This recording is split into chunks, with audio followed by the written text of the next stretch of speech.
Dalai Lama, Dalai Lama, Dalai Lama.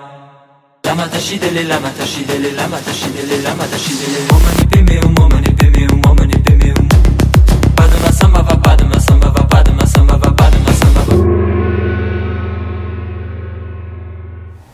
Aujourd'hui, j'aimerais bien prendre un tout petit peu plus de temps pour vous lire la lettre qu'a écrite une petite gamine de 15 ans, une Tibétaine, qui a quitté le Tibet, qui s'est réfugiée en Inde du Nord et qui est dans ce qu'on appelle le TCV, le Tibetan Children Village, où sont réunis les enfants tibétains pour un enseignement, pour apprendre leur langue d'origine. Et voilà la lettre qu'a fait cette petite fille, qui semble un peu plus âgée que son âge. Elle dit: le Tibet, notre pays, est niché sur le toit du monde et c'est une région unique de paix et d'harmonie. Ce pays a une longue et glorieuse histoire, une langue et une culture qui la distinguent des autres pays. La chaîne des Himalayas, les larges glaciers qui s'étendent, donnant de magnifiques vues panoramiques, la culture, la structure politique, qui sont profondément associés au bouddhisme,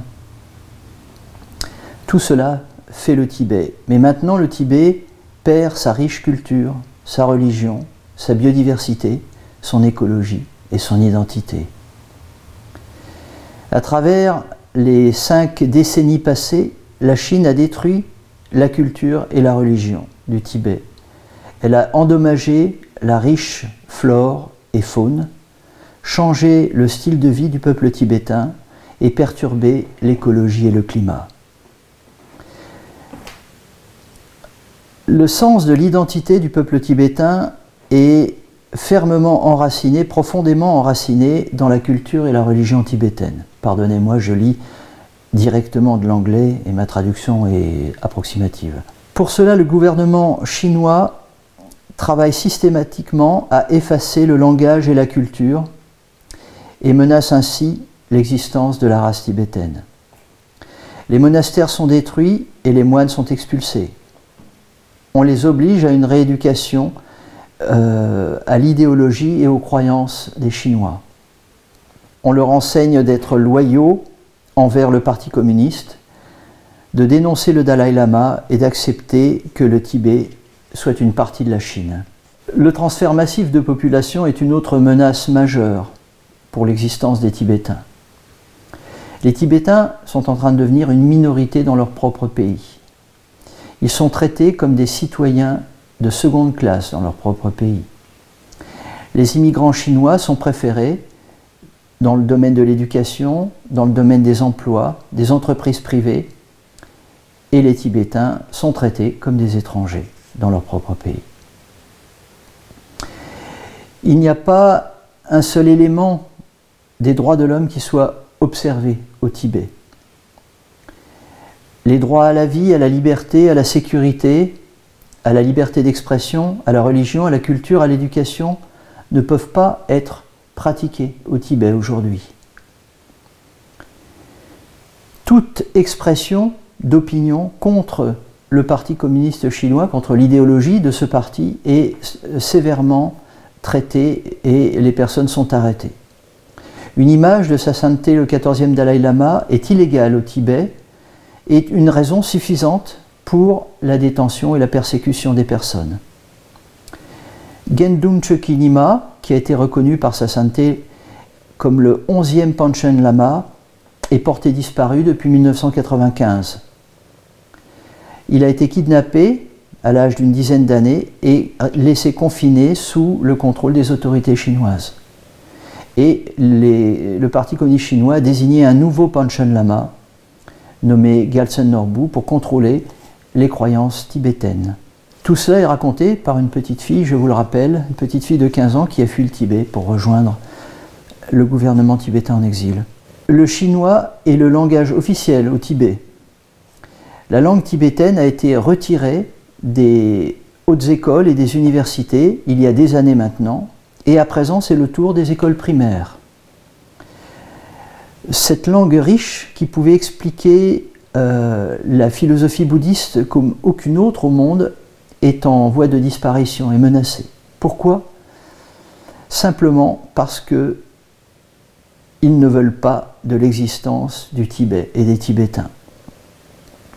C'est pourquoi les Tibétains ont été obligés de fuir en Inde pour apprendre, pour continuer d'apprendre la langue tibétaine, la culture tibétaine, pour préserver leur identité.